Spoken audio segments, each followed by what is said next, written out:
Mesdames et messieurs, bonsoir. Merci de choisir RCA pour vous informer. Bienvenue à ce 20h, dont voici le sommaire. Décès de Jerry John Rawlings, l'ancien président ghanéen n'est plus.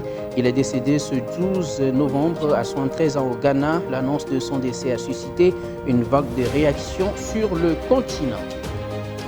Suite de notre lecture croisée des axes prioritaires des programmes de campagne des différents candidats à la présidentielle, la sécurité alimentaire vue par les différents candidats à suivre dans cette édition. Et puis en Côte d'Ivoire, après Bédié, Ouattara rencontre Kakabe, les deux hommes ont eu un tête-à-tête ce jeudi. Objectif, discuter pour sauvegarder la paix dans le pays après les récentes élections. Voilà pour le sommaire. Une fois encore, bonsoir et bienvenue sur LCA. Le Ghana pleure l'un de ses dignes fils et ancien président, John Jerry Rawlings, n'est plus. Il est décédé ce 12 novembre à 73 ans à l'hôpital universitaire de Kolebou au Ghana, surnommé JJ en rapport avec ses initiales. Rawlings est né d'une mère ghanéenne et d'un père écossais. Il a dirigé le Ghana pendant une vingtaine d'années et est le père de la stabilité sociale et politique que connaît actuellement le pays. L'annonce de son décès a suscité une onde de choc au Ghana et sur le continent où l'on garde de lui l'image d'un dirigeant charismatique, un panafricaniste convaincu qui a su marquer son pays et l'Afrique tout entière. Et suite à son décès, plusieurs voix se sont levées pour rendre un vibrant hommage à l'homme. Un monument s'est éteint. C'est une immense perte pour le Ghana, a déclaré le président ghanéen Nana Akufo-Addo. Les drapeaux seront mis en berne dans tout le pays pour un deuil national qui débutera et durera pendant 7 jours. La campagne pour l'élection présidentielle qui doit se tenir en décembre est également suspendue, a précisé le chef de l'État. John Dramani Mahama, ancien président du Ghana et principal candidat de l'opposition du National Democratic Congress, NDC, à cette élection a quant à lui annoncé la suspension de cette journée et de sa campagne politique après la nouvelle de la mort du fondateur du parti et ancien président du Ghana. Hors du Ghana également, plusieurs voix se sont levées pour saluer la mémoire de ce grand homme. Réaction également du président du Faso Rockma, Christian Kaboré, en ces termes. C'est avec tristesse que j'ai appris le décès ce jour 12 novembre 2020 de l'ancien président du Ghana, John Rawlings. Avec sa disparition, l'Afrique perd un panafricaniste, le Ghana, un homme de conviction, un patriote qui a su remettre son pays sur le chemin de la croissance et de la démocratie. Et le Burkina Faso, un grand ami.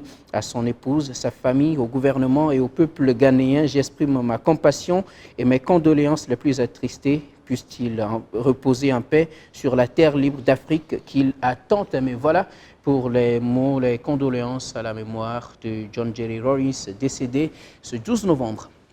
La course au fauteuil présidentiel au Faso continue et les candidats multiplient les occasions pour conquérir les électeurs. À Manga, le Lion, les militants et ses opposants, l'Union pour le progrès et le changement UPC dans la région du centre-sud ont envahi les rues de la ville pour accueillir leur candidat Zéphirin Diabré et le conduire à la place de la Nation où il tenait un meeting présidentiel ce mercredi 11 novembre. Face à la forte mobilisation de ses militants, le Lion a sorti ses griffes contre certains de ses candidats, Aimé Sawadogo et Bassirou Sawadogo pour les détails. C'est une foule en liesse qui accueille Zéphirin Diabré à l'entrée de la ville de Manga. Les militants de l'UPC du Centre-Sud ont pris d'assaut les rues de la cité de l'Épervier pour entendre le lion rougir. Ainsi, la place de la Nation était bondée de monde ce mercredi après-midi. Femmes, jeunes et vieux, venus des 4 coins de la région, ont une fois de plus réaffirmé leur soutien à Zéphirin Diabré et leur volonté à l'accompagner au palais de Kosiam. Longtemps resté dans sa tanière face aux attaques de certains candidats, à Manga, le lion a sorti ses griffes pour contre-attaquer. J'ai décidé de ressusciter un vieux projet que le président de la Misala avait essayé de porter et qui date de la colonisation, qui consiste à rénover les cours d'eau de Burkina. Nouhoun, Najino et Nakambe. Vous savez, moi je suis de Fungu. Dans Nakambe coule devant la cage de mes grands-parents. J'ai nagé dans la cage, j'étais petit. Quand je dis que je vais réhabiliter ça, en construisant là-dessus des canals, ça c'est quelle affaire ça? C'est une idée, oh il ne peut pas. Faut un Mia, au chocolat, tout le monde. Amna qui a un stage. Je vais l'envoyer faire un stage en France, au canal du Midi, en Chine, au Grand Canal, au canal de Suez et au canal de Panama, pour qu'il voie de ses yeux et apprenne ce qu'est un canal et comment on fait un canal. Considéré comme son fief électoral où il a débuté la politique il y a 30 ans, le candidat du Parti du Lion invite les filles et les fils de la région du Centre-Sud à contribuer massivement pour sauver le Burkina en votant l'UPC, qui serait d'ailleurs la meilleure manière de rendre hommage à feu député Marie-Rose Compaoré, ex-deuxième vice-présidente de l'Assemblée nationale, fille de la localité, décédée en pleine crise de coronavirus au Burkina Faso. Aimé Claude Tassambendo est l'unique candidat indépendant à la course à la présidentielle du 22 novembre prochain. Méconnu de la scène politique, il est à sa première expérience électorale et compte révolutionner la politique burkinabé. Depuis le début de la campagne, le consultant international tente de convaincre l'électorat qu'un autre Burkina est encore possible. D'ores et déjà, Aimé Claude Tassambendo se dit satisfait des retours de son combat. Ses propos dans cet entretien accordé à Salif Kaboré et à Chiloué Draogo. Jusqu'à présent, sur le terrain, je ne constate pas de difficultés particulières. En tout cas, je fais passer mon message à la différence des groupes partis et qui ont d'autres formes de faire leur campagne. J'essaie d'innover, d'aller vers les personnes nécessiteuses, les personnes, les sans-voix, les personnes brimées, lésées, laissées pour compte. Je pense que je suis assez écouté sur le terrain et j'ai souvent des retours de satisfaction, me disant que franchement, on se retrouve dans ce que vous dites, on pense que c'est comme ça qu'il faut aller, on vous soutient, on sera avec vous le 22 pour vous porter à Kosiam le soir. C'est ce que j'entends sur le terrain. Est-ce que c'est la réalité? Et je ne sais pas. Je doute parce que le plus souvent, on a des surprises désagréables parce que l'homme, c'est au devant de son acte qu'il prend réellement la décision définitive. Donc il ne faut pas que l'orgueil ou l'extrême fierté me pousse à être très sûr. Et Nietzsche disait que ce n'est pas le doute qui rend fou, c'est la certitude qui rend fou. Moi, je travaille jusqu'au dernier jour dans l'espoir que je n'ai pas encore acquis. Jusqu'au dernier jour, je vais travailler et puis attendre de voir les résultats. Alors, le message, il est clair à mon niveau. Parce que ce pays est arrivé à un niveau que moi j'appelle un niveau critique. Pour moi, de mon point de vue, de mon analyse, je considère que quand un pays arrive à ce niveau, toutes les filles, tous les fils de ce pays-là doivent contribuer. Ce qui m'a poussé à ce type de sacerdoce, à me lever, à tout faire pour essayer de candidater à la magistrature suprême parce que j'ai toujours la conviction que c'est là qu'on peut changer les choses parce que sécuritairement, c'est un souci. Les forces de défense et de sécurité sont épuisées, laminées et le peuple est vraiment à bout. Et donc, on sent un mal-vivre général qui est lié à une question de mon point de vue de gouvernance. Dans son projet de société, Aimé Claude Tassambendo veut amener les Burkinabés à retrouver certaines valeurs qu'ils ont perdues depuis 30 ans. Ainsi, le candidat indépendant invite le peuple à faire le bon choix en le portant au palais de Kosiam au soir du 22 novembre prochain. On le retrouve dans cet entretien accordé à nos reporters. J'ai toujours dit, frères et sœurs burkinabés, aujourd'hui, vous avez l'opportunité de choisir un dirigeant qui va soit changer votre vie, soit vous maintenir toujours dans la situation dans laquelle vous êtes. Vous êtes capable de regarder chacun et de lire son discours. Mais c'est vous qui êtes responsable de votre avenir. Il y a des gens qui, depuis longtemps, sont là. C'est eux qui ont créé les problèmes. C'est eux qui sont à l'origine des problèmes. Ils ont totalement démissionné, mais ils n'ont pas le courage de vouloir vous quitter. Vous avez d'autres alternatives, comme celle que je propose. Vous avez la possibilité de comparer le Burkina de la réalité des 4 années que vous avez vues sous les Sankara, même si vous ne les avez pas vécues, vous entendez parler, et le Burkina qui en a suivi. Choisissez en conséquence de cause. L'alternative que je vous propose, c'est l'alternative de reconstruire votre dignité avec le courage au travail, la générosité, l'équité, la justice et la générosité vis-à-vis de son frère. N'oubliez pas que lorsque vous êtes injuste, lorsque vous voulez tout le temps, lorsque les gens sont autour de vous et souffrent, et c'est vous seul qui vous mettez plein les poches, un jour, ils se lèveront et vous n'aurez pas la paix. Donc, vous créez en même temps l'insouciance. Et de la même manière, ceux qui sont assis, levez-vous et faites un choix convenable, celui qui est le mien, le 22 novembre, pour que votre vie change. Je vous assure que vous aurez fait le meilleur choix pour vous-même et pour la nation. Et je souhaite que le Burkina soit béni dans cette direction. La campagne électorale se poursuit dans notre pays et les candidats ne manquent pas d'arguments pour séduire l'électorat. Ces arguments reposent essentiellement sur le programme de société que nous nous proposons de vous décortiquer dans nos différentes éditions selon leurs axes prioritaires. Aujourd'hui, nous vous proposons une lecture croisée de certains programmes selon le volet de l'autosuffisance alimentaire. Salif Kabouri. Le professeur Abdoulaye Soma du Soleil d'Avenir propose la création de champs publics dans les 45 provinces du Burkina. Ces champs devraient permettre au Burkina Faso de nourrir l'ensemble de ses habitants. Et dans son programme politique, le professeur Abdoulaye Soma montre de l'intérêt que pour l'agriculture. Le candidat du MPP, Roch-Marc Christian Kaboré, prend l'engagement de faire en sorte que le secteur agro-silvopastoral soit la base du développement de notre pays. Il propose de raccorder plusieurs villes du Burkina Faso au réseau d'adduction d'eau potable à partir des grandes retenues. Cette politique permettra, selon Roch-Marc Christian Kaboré, aux populations rurales et urbaines d'exercer convenablement, même en saison sèche. Priorité aux produits locaux, la surveillance accrue de la faune et de la flore, la vulgarisation des produits forestiers non liés. Bref, le candidat du MPP dit avoir l'expérience et la capacité de la politique alimentaire pour le pays. Le candidat indépendant Claude Tassambedo, dans son programme, tient à relever le défi de l'autosuffisance alimentaire avec le concours de tous les Burkinabés. Pour lui, chaque Burkinabé est un producteur potentiel et chacun de nous devrait avoir au moins un champ. Cette politique, il l'appliquera s'il est élu au soir du 22 novembre 2020. Gilbert Noël Ouedraogo de l'ADF RDA veut accroître l'autosuffisance alimentaire pour les Burkinabés. De ce fait, le renforcement et la modernisation des systèmes d'adduction d'eau potable s'imposent et le parti de l'éléphant détient avec lui la bonne politique s'il est porté au fauteuil présidentiel le 22 novembre prochain. Le mouvement pour le Burkina du futur, MBF, est allé à la conquête de l'électorat le dimanche 8 novembre dernier dans l'arrondissement 6 de la ville de Ouagadougou.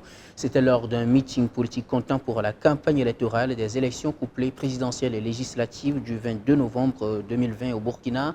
Le MBF est en course pour des sièges au Parlement, mais soutient la candidature de Roch-Marc Christian Kaboré à la présidentielle. Les détails avec Mamadou Souaré et Achille Ouedraogo. Le mouvement pour le Burkina du futur, MBF, galvanise ses troupes de l'arrondissement 6 de la ville de Ouagadougou. Objectif, avoir le maximum de députés au soir du 22 novembre. Le MBF est bien engagé pour les législatives et pour la présidentielle, le parti apporte son soutien au candidat Roch-Marc Christian Kaboré. Et le premier responsable se dit confiant quant à leur victoire certaine. Nous sommes dans une campagne présidentielle et législative. Et notre parti, le mouvement pour le Burkina du futur, est engagé pour la campagne législative parce que nous avons besoin de députés et nous soutenons le président du Faso, le président Roch-Marc Christian Kaboré. Donc disons que nous faisons partie de l'alliance des partis pour la majorité présidentielle. Voilà, donc notre objectif c'est d'avoir en tout cas un minimum de groupes parlementaires au niveau de l'Assemblée, donc 10 députés, et nous pensons faire un bonus si en tout cas à l'occasion nous le permet. Je pense que quand vous allez dans un combat, si vous pensez déjà que vous êtes vaincu, ce n'est pas la peine d'y aller. Et je pense qu'ici, au 22, au soir, je pense qu'on pourra en tout cas tirer les conclusions. Mais je pense que nous avons ratissé l'âge et nous sommes convaincus que nous ferons un bon score. Malgré son jeune âge, le parti travaillera à atteindre ses objectifs, rassurent les premiers responsables, tout en invitant les populations à voter massivement pour le MBF. Cette campagne, nous la plaçons sur la réussite, parce que nous sommes engagés et nous avons créé le parti il y a juste un an. Vous voyez l'engouement que le parti a. nous voulons vraiment réussir.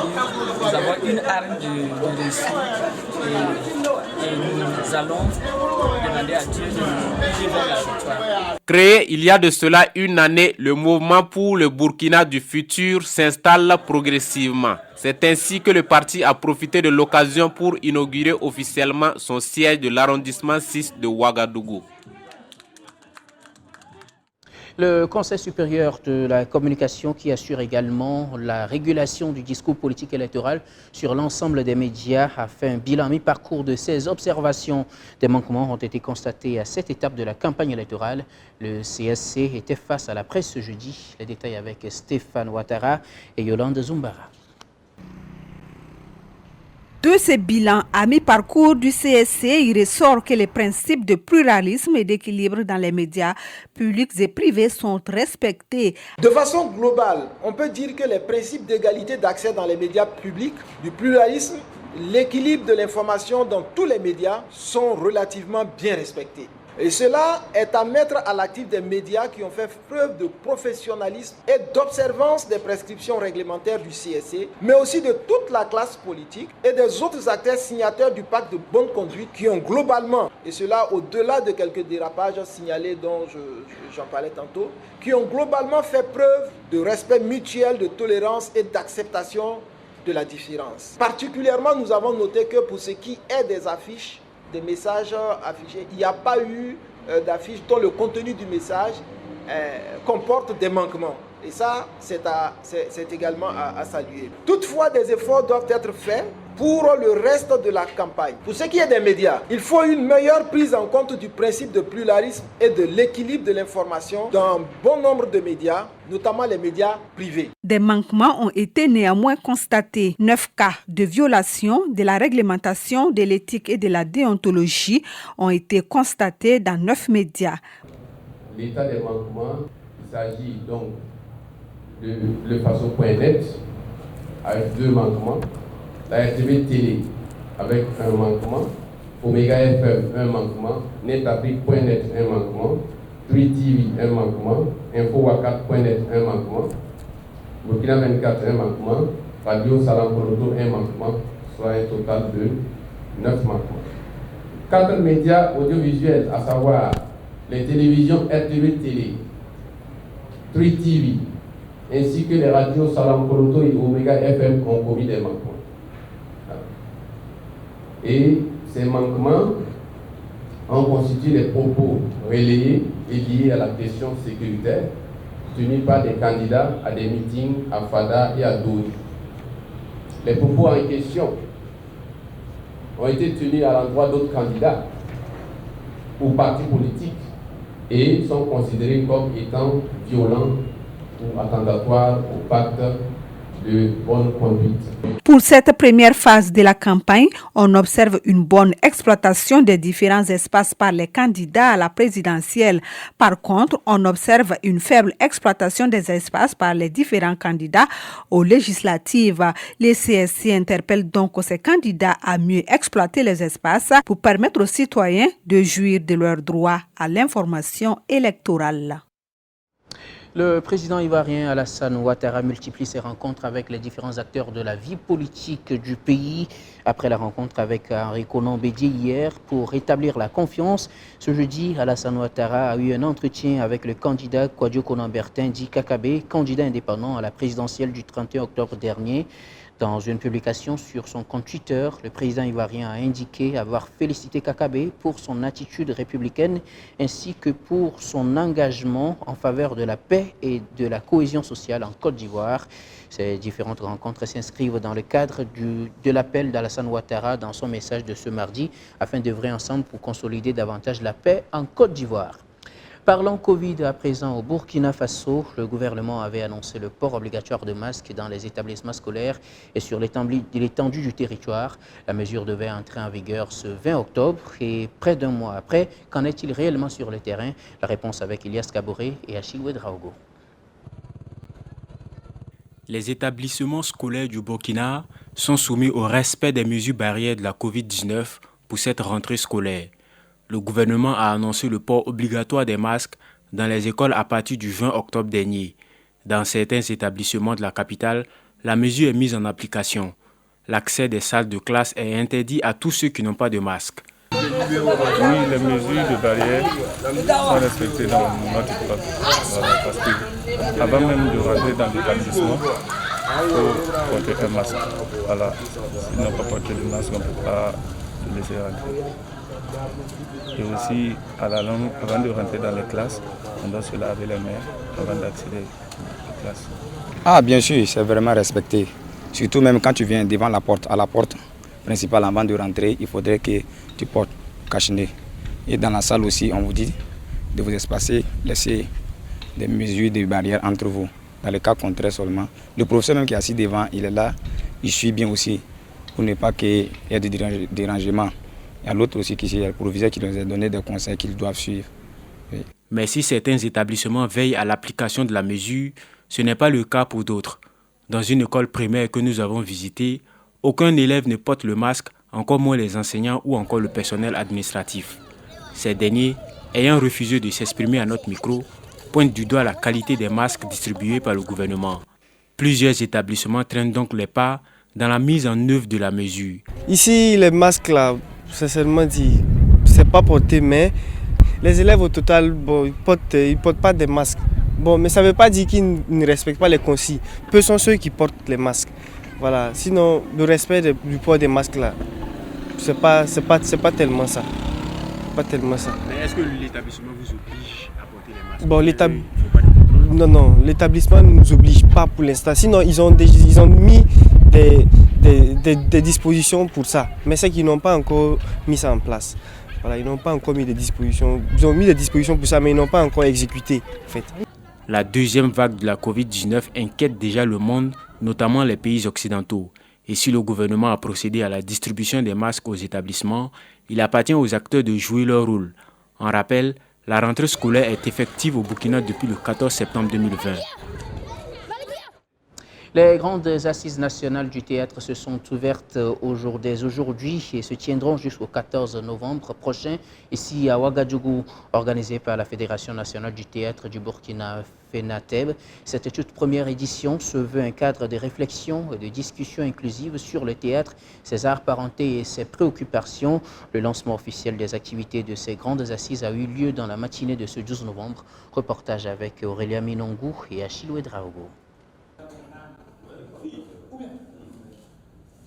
72 heures durant, les hommes et femmes du 6e art vont poser un diagnostic sur leur métier. Ils se pencheront sur les difficultés spécifiques et proposeront des solutions aux différentes problématiques identifiées. Pour ce faire, plusieurs thématiques seront développées pendant les différentes rencontres. La question du financement pour nos œuvres, pour qu'on puisse encore produire des œuvres en quantité et en qualité.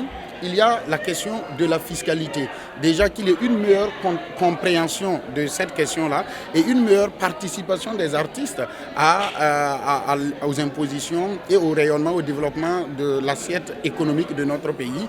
Il y a la question de la valorisation de notre métier à travers les lompolos. Il y a la question d'une mutuelle de santé pour éviter que certains ne succombent ou n'aient de problèmes parce qu'ils n'ont pas un contrat immédiat. Donc il y a une organisation d'assurance, une police d'assurance à mettre en place pour nous sécuriser, pour plus de sécurité sociale. Et enfin, il y a la question des droits voisins parce qu'un artiste qui produit, qui joue, en fonction de ce qui rentre, il doit aussi avoir des droits. Surtout, construire ensemble et apporter nous-mêmes nos solutions pour le rayonnement de notre théâtre. Au-delà de la promotion du théâtre au Burkina, ces grandes assises vont contribuer au renforcement des liens entre les professionnels du théâtre. Le directeur des arts appliqués au ministère des Arts et de la Culture, qui a représenté le ministre Karim Sango, apprécie l'initiative de la FENATEB. Nous saluons vraiment cette initiative qui vient vraiment renforcer l'action du ministère de la Culture, car depuis longtemps, en mettant en place au niveau national les structures comme la Commission nationale des arts, les différentes fédérations, c'était dans l'optique de pousser les artistes au niveau des secteurs à s'organiser davantage et à prendre en main les différentes difficultés de ces secteurs, car ce sont les mieux qui peuvent déterminer les difficultés qu'ils ont et proposer quelles sont les solutions afin que l'État puisse les soutenir. En rappel, la Fédération nationale du théâtre au Burkina qui porte l'initiative a été créée en 2005.